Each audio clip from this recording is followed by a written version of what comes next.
to. Are you looking for a 20.5 or a 21-inch top tube and you can't find a cost-effective bike anywhere? Well, you're in luck, because today I'm going to do and explain and review about the Kink Gap and the Kink Gap XL. One comes in 20.5 top tube and the other one comes in a 21. I'm going to tell you everything about this bike, and we're not showing you some pictures of something off the internet. This is actually here. We could touch it, we see it, we know exactly what it is. We took it out of the box, we built it up, we know everything about it, and now you can see it in full 3D. So let's get to it. This is the Kink Gap, but can you guess which Gap it is? Is it the Gap regular Gap or Gap XL? Well, if you guessed Gap XL, you are correct. So this top tube is 21 inches tall, and the regular Gap is slightly under, so 20.5 inches long, and they're just made for different height riders. But we'll get to that in a little bit. Let's get to the grips. Starting off with the Kink Ace grips. These are I don't know, samurai sword, hockey stick looking grip. That's pretty long, it's pretty thick. These ones feel really good, feel like they're gonna last a long time, but might work a little bit better if you're wearing gloves. Just not my preference, but they're relatively nice grip. I think either way, if you ride gloves or not, you would still like this grip because it's long and it's kind of thin. Going to the bar end, it's got a heavy duty Kink bar end right there, and then we got the traditional Mission token lever. This thing is a heavy duty stubby 2-finger lever, and it's just overall pretty decent. It has a good bite on it. And then we also got the Mission brake cable right here, and it goes down here and splits into two.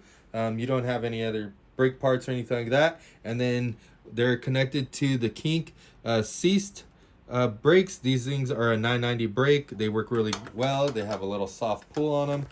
Makes it really easy to hit the brakes, and makes it enjoyable if you like brakes. Going to the handlebars, we got the T925 bars. These are 9.25 inches from the center of this tube to the center of this tube, so you can have a pretty good reach on those. What's cool about that is I believe the regular Gap has the T900s, but I'm not too sure. Look at the specs on on my website to see what size they come in.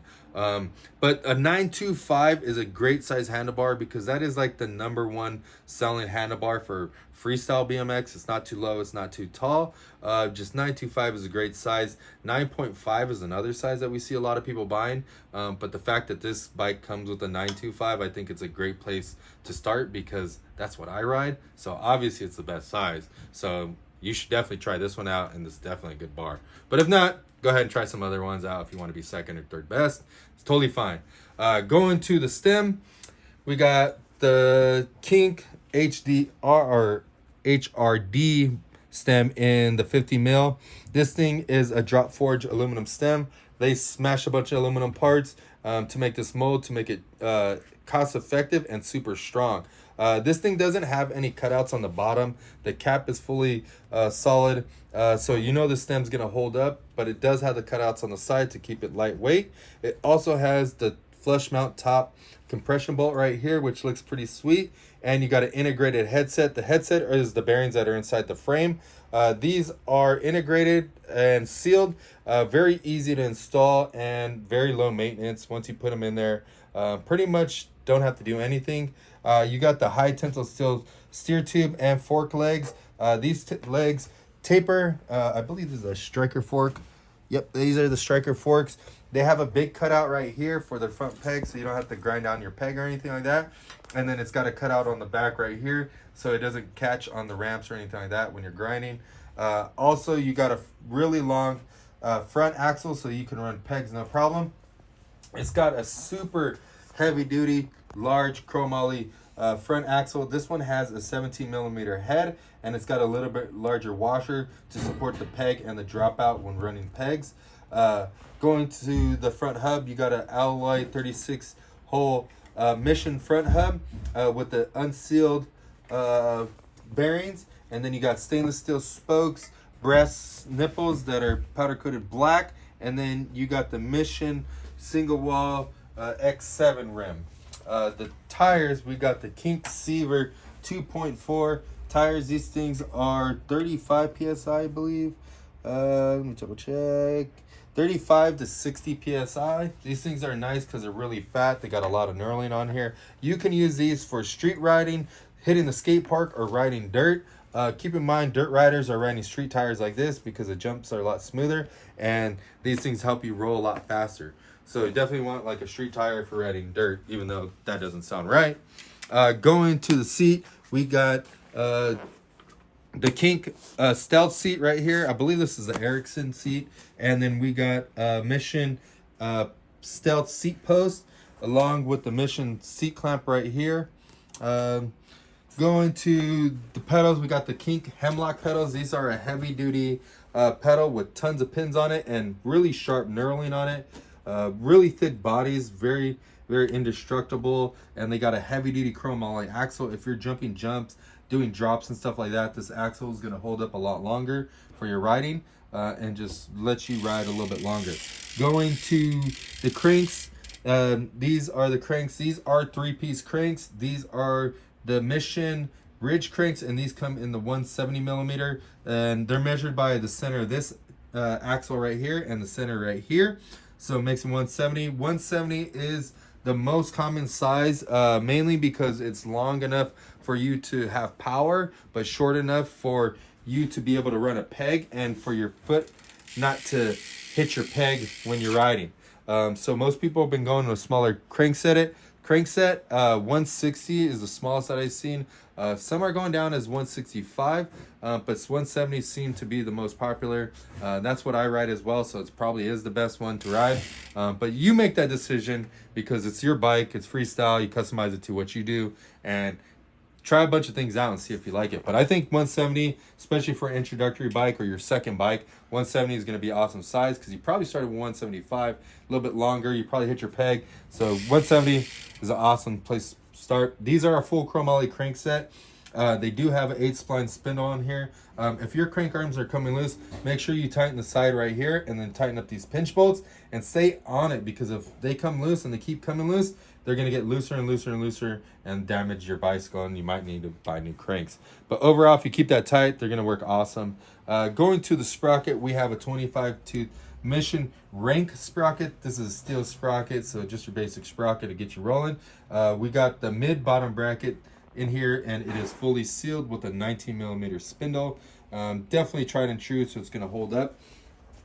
Going to the chain right here, we have the Mission 410 chain. This is your pretty standard chain. If you end up breaking this, you might want to do a heavy duty chain. Going to the rear, we have the same tire as the front. We got the same rim, same spoke nipples, but we got a different hub back here. This is a sealed Mission engaged rear cassette hub, and it comes with the 14 millimeter axle. It comes with the large 17 millimeter axle nut, and it comes with the 9-tooth driver. If you're worried about bending your axles, your hub messing up, this is a good way to go because this thing's super heavy duty and you can run the large pegs and all that other stuff, no problem. Going to the frame, this has an integrated head tube. Also has gyro tabs right here, so you can install a gyro if you like. This comes in a couple different colors, so it comes in black as well as an awesome green. I think that's the only colors, but if you want to see more colors, check out our website right there. Show all the different colors. This one comes in this black with this like gold splatter. It looks pretty sick. Very hard to see in the pictures, but you can see it in person right here. Definitely from the pictures that I've seen and a bunch of bikes that I've bought, I didn't even get to see this. So go ahead and buy this bike. You're only buying one of them, so it'd probably be a little bit easier for you to buy them. But when you see it in person, you're gonna dig it because it's definitely worth your money. Kind of looks like like gold splatters, like actual gold, not just like a color gold. Definitely dig it. Kink always has some awesome looking colored bikes. These ones are definitely awesome.